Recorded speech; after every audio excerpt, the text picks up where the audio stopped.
এই গাছটা যদি কাটা হয় তাহলে উনি রাস্তা করবে, কিন্তু গাছ কাটার থেকে জরুরি হচ্ছে পাশেই একটা ওয়াল দেওয়া আছে, যে ওয়ালটা কাটলেই বিস্তার একটা রাস্তা বের করা সম্ভব।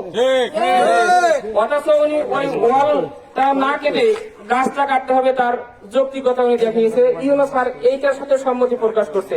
আমরা এলাকাবাসী এই সম্মতিতে গভীর দুঃখ প্রকাশ করছি যে ইউনূস স্যারের মতো ব্যক্তি কিভাবে একজন প্রধান শিক্ষকের গাছ কাটাকে সমর্থন দিল। আমি বাদ বাকি দাবিগুলো উপস্থাপন করতেছি। বিতর্কিত প্রধান শিক্ষক মোহাম্মদ আকমাল হোসেন অরেঞ্জ।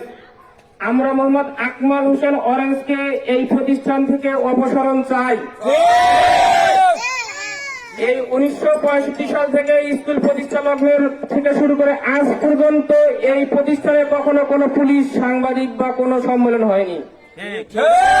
এই আকমাল হোসেন অরেঞ্জ বিগত 2-2.5 বছরের ক্ষমতা কায়েম থাকা অবস্থায় যে ঘটনা ঘটছে, যদি ইনি দীর্ঘদিন থাকে তাহলে না জানি আরো কি হবে।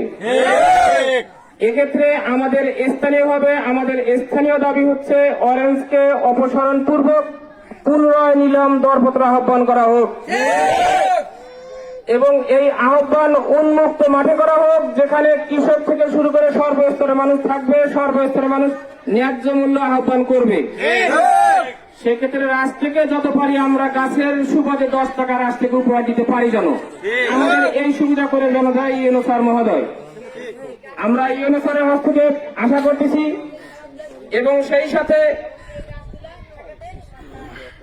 সাথে এই বিতর্কিত যে অ্যাডহক কমিটির যোগ সাজে আজকে এই নিলামটা সম্পূর্ণ হয়েছে, এই বিতর্কিত কমিটিকে দ্রুত অপসারণ করে নতুন কমিটি দেওয়া আহ্বান করছি।